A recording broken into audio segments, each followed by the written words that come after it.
the big thing is right now we're in preparation for you know, a big game on Saturday, and you know, been working on that and spending a lot of time on the Wolverines, and so that's kind of where we're at right now as we speak. So with that, any questions that certainly I can answer. Coach, what do you think about your team's ability to win down there Saturday? Well, I mean, that's our job. You know, that's our job. So you know, I can't speak for the past and traditions and so forth. We haven't done it since I've been here, and so it's our job to go down there and win games like it is every week. So our preparation and things, I think, you know, our kids are excited about it and you know, focused in on it. So we're looking forward to it. Jerry, 13 takeaways already for you guys. What's been the key, and do you think it's something that could be a season-long deal for you guys? Well, I think our kids are, you know, I think our kids are feeling good about what they're doing. Again, I think we've had great secondary play. Even, you know, you're going to have a few guys get beat here and there and so forth. That's part of the secondary playing in there, but we've been real active there. You know, got real good linebacker play right now. And you know, we've been playing a lot of nickel and dime and those kind of things because of, you know, who we're playing and etc. So I just think the kids are moving around well. They're confident, and pressure, again, pressure allows you to get some of those turnovers. And I think everybody in football right now is trying to put pressure, you know, on people and you know, create turnovers. So I think we've done a good job at that at this time, and that'll be important as we go down the stretch here as we enter the Big Ten. Are you optimistic that Mitch would be able to play Saturday? He hasn't done anything. So, you know, I get, you know, I answer all those questions. I wish I had the answer. So we'll go out to practice and practice the ones that are healthy, and go to work. You know, Marcus Jones, I guess I can say this, when I always said when not Marcus Jones broke his hand and he won't be available. So that's one that happened on Saturday, and Epping came out of it better than he did last week, so that's positive news. So that's kind of where we're at with recent situations. But you know, Marcus is out for sure. You don't expect Mitch to practice this week? No, I didn't say that. I said we hadn't done anything to this point in time, and again, I'm controlled by our training staff, and you know where we're at right now, and so forth. So we'll just have to see throughout the week. You know, he's got turf toe. He's had MRI, all that stuff, and he's got turf toe, and on top of what he has before. But you know, we'll just see how he progresses and see what happens. I certainly won't count him out, but you know, I won't know until the week goes. It's kind of like Zach Epping. You know, last week he really didn't do much until, you know, Thursday. You know, and moved around much better. But when you got a high ankle sprain, sometimes that takes place. You know, it takes 3 or 4 days for that thing to settle down a little bit. So, and he moved around, played good. What about Max? Oh, he right now, I think he's questionable. He won't practice today.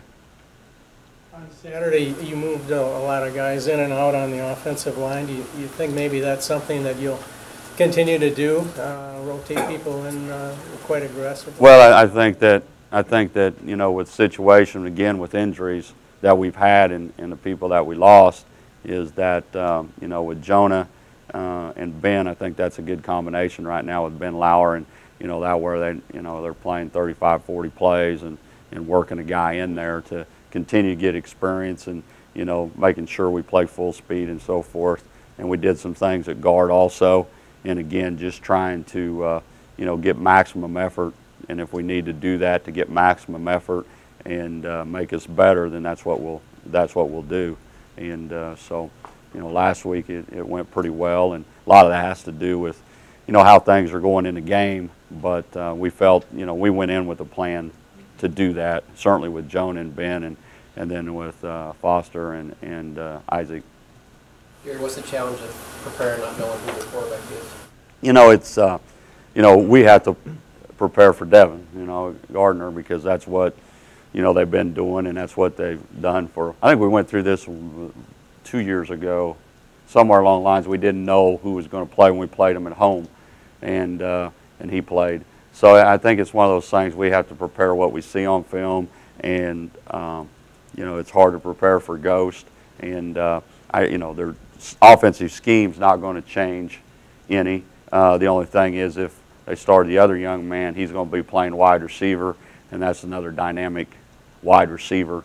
But they got plenty of good wide receivers too. So I think the preparation, we prepare for Devin, and then if he moved receiver, with Funges and those people, it even makes it more dynamic. But they also got receivers just besides Funges. So it's hard to know what they're going to do. So you got to prepare, what you've seen on film and so forth. But again, the offensive scheme is going to be similar, and but that's what we have to do. Hard deal sometimes. Do you worry about the big X on Cobb's back and if they're going to be able to shut him down at all? Well, I think that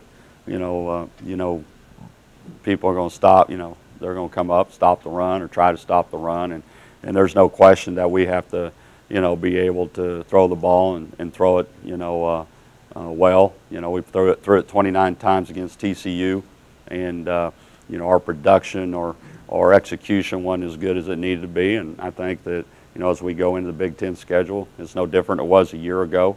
And we want to run the ball, and but we were able to hit play action passes and things of that nature. And then towards the end of the year, we struggled with that a little bit. So I think anybody knows that as we go into this thing, that we've got to be, we got to do a better job of executing what we're doing in the passing game. And I know a lot of people question Saturday. I understand that, but we were averaging 6.5 yards a carry, and and what they're playing on defense, we did what it took to win. What it takes to win a game, and we certainly prepare to throw the ball as much as we can in the situations that dictate it. But we're smart enough to know that that we're going to have to do some good things in the throwing game to be able to win on Saturday, and also not turn it over when you do it. So there's a twofold thing there, and it still goes back to turnovers. You can't, we can't turn the ball over 2 times and beat Michigan. You can't turn the ball over and give things to people, certainly when you're on the road. So You had a big edge and weight on the offensive and defensive line against San Jose. I think you did.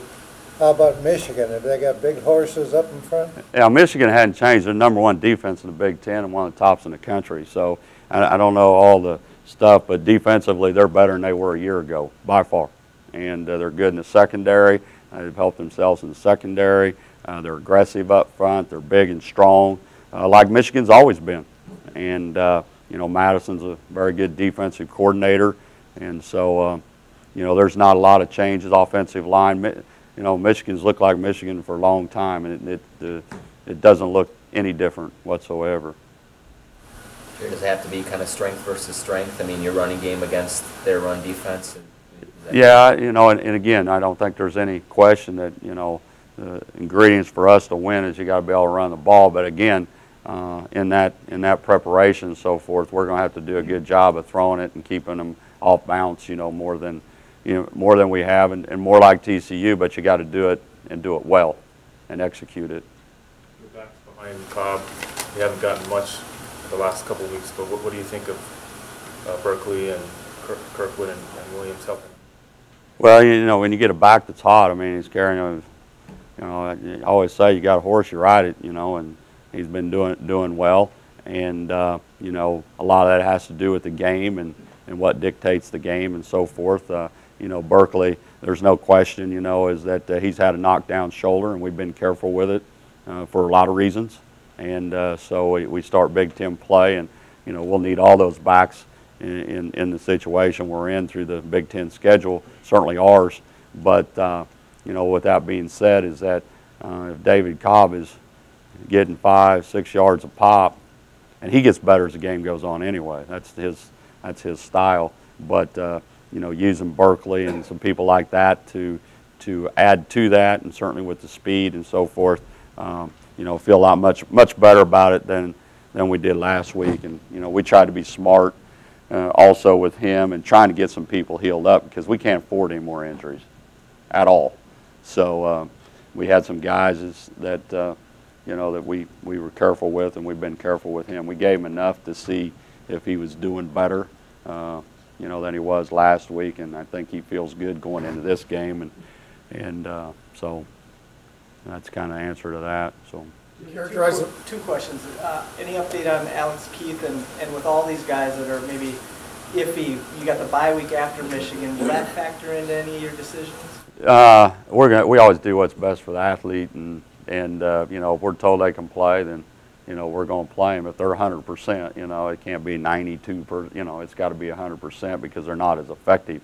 Alex Keith is we anticipate him doing some stuff in practice today for the first time in you know almost 3.5 weeks. So we'll know a lot more about his progression as the week goes on. Do I count him out of playing this week? No, we do. But again, as far as running and cutting and all that, it took Michael Amafola just right now back to really playing well, you know, because it takes a while when you don't do anything and so forth, and get comfortable, certainly with a knee injury. So even though you're 100%, you know, mentally, it takes a while to get the feel, get back in the game. I don't know if anybody's had knee surgery or anything like that, but that's a difficult thing, you know, to be able to play with and get back into it. So, you know, we're certainly encouraged by him practicing and seeing where he's at this particular time. You think Edwards would give you more? Edwards, you think he'd give you more than he give you so far? Oh, he gave us a lot in the first game, and then got a knockdown shoulder, and we've been a little bit careful. But yeah, he can give us a lot. Again, we're 3-1, and now we go in the Big Ten schedule, and there's some things that you know that we get some people healed up we can do, but we got to get people healed up, and he's one of them. And you know, we need him, and we need everybody right now to be healthy. And we're not going to have everybody healthy, but I'd like to get some of them healthy, including Max Williams. Chris, go ahead. Thank you. Characterize the rivalry with Michigan, especially the chance to coach and for these guys to play in a place that's special that you're going to play this week. Well, I got to ask that question just a few minutes ago, and about the divisional, if it changes and so forth. You know, college football is a great game, and this is a tremendous tradition. And you know, you're going to the big house. It's the first Big Ten game. You're playing for the little brown jug. I mean, that's what college football, you know, nationally televised, all that thing, and the rich history of the game. So I think for our kids, as anybody that participates in something like that, is you're getting a unique experience. And so it's I think it's great for our kids. It's great for our state, and you know, it's great for college football. You talk with your players about the history of the trophy? Oh yeah. We do that, you know, early in camp, and certainly today. You know, when we get done, you know, we got to practice. Mike Sherrills, who's played in that, Dom's here. Those people have been part of it, played. You know, those kind of things. It's always good to me as a player that's played here. You know, the tradition and doing it is certainly somebody that can really share it, you know, so we certainly will, you know, that's on our practice schedule right now, is that's be a big part of the end of practice today, and certainly I'll have a little bit to say about it before we practice. So there's no question that, you know, older guys understand, you know, those young freshmen, all them ones we're playing, is that certainly when you recruit them, you talk about it, but still they really don't understand completely because they're young. So we make sure that we do that, but they won't realize anything until they walk into out on the field. You know, then those freshmen will go, okay, now this is a big deal here. So, but we'll educate them. We have time for probably one more question. Is it that stunning? I mean, walking out, I've never been there. Is it that stunning when you guys come out of the tunnel there and you look around? Is it? Well, I think if you love college football and you followed it for a lot of years, and you know, all the way back to the great history Michigan has in the big house, and it's talked about and so forth, and you're actually running out of that tunnel and you get to be a part of it.